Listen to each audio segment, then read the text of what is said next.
Bon mon Lolo, aujourd'hui on va parler un petit peu de ton matériel parce Ouais. que tu es avec une raquette que j'affectionne particulièrement, qui est mon petit coup de cœur depuis ce début d'année 2025, qui est la T-Fight. J'ai toujours joué depuis que je suis petit avec des raquettes avec des profils un peu rigides, tu vois. J'ai joué avec des Pro Tour quand j'étais petit. Après j'ai joué avec des Wilson type Blade longtemps. Sur ma fin de carrière, je suis repassé chez Ed sur des speeds puis des radicales. J'ai toujours aimé les raquettes qui avaient un côté un peu légèrement contrôle quand même. J'ai toujours joué avec des raquettes un peu fines. Ouais, t'avais un profil un peu fin, sur Ouais. Blade, radical, etc. Et je pense que j'ai fait un peu une erreur à un moment donné dans ma vie. J'ai joué trop longtemps avec les aéros. Pas si t'avais fait switcher à cette époque-là, c'était le... Mais en fait, il y avait vraiment cette hype du 645 là, à partir de 2011-2012. 645, les loulous, c'est un tamis en 100. Ouais.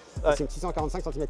Puis c'est vrai que comme je faisais beaucoup tourner la balle en coup droit, je courais partout. Il y avait ce côté où je faisais voyager la balle un peu en revers et je venais finir de poser des volets au filet. C'était en gros, j'étais un mauvais David Ferrer. L'idée en fait, c'est que j'ai commencé à rejouer avec des radicales en fin de carrière. Et puis Mathieu de chez Technifi m'a proposé d'essayer les raquettes. J'étais pas en contrat avec eux, il n'y a pas de discussion. Et en fait, j'ai tout de suite joué avec la Tamiya 90 parce que ça partait quand même plus que la radicale.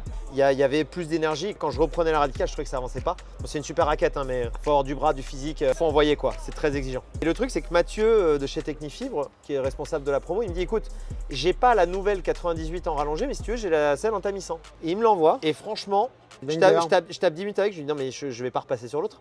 Je trouvais que la balle, elle tournait vraiment beaucoup. Je trouvais ça super intéressant, plus qu'avec les anciens modèles. Du coup, il y a cette prise d'effet que j'adore, cette puissance que j'adore, mais c'est pas un lance-missile du tout. C'est pas la Pure Drive d'il y a 10 ans qui, elle, était un lance-missile. Surtout au service, mais j'envoie avec ça au service, mais c'est un truc de dingue. Et donc je me suis mis à jouer avec ça et il y a des fois, je me dis, je suis un peu triste de ne pas avoir connu ce genre de raquette quand je jouais parce que plus Technifi, ils offrent la possibilité aux joueurs pros de facilement jouer en rallongé. Tu as Dieter Kahl qui est une légende de la préparation de raquettes dans le monde, qui est belge et qui travaille avec Technifi, donc qui propose des trucs de fou. En cordage, je joue avec mon fameux boyau en montant en 1,35 qui n'existe plus dans le commerce. J'en ai acheté une tonne il y a 3-4 ans pour être tranquille. Je finis mon Luxilon à Lupower en travers et quand j'aurai fini la bobine, je passerai en Razor Soft, je pense. Si on revient juste sur la raquette, donc ce que tu aimes en fait, c'est ce mix entre du contrôle d'un côté avec le profil qui est assez fin et la section qui a été un peu épaissie sur la tête pour donner plus d'inertie.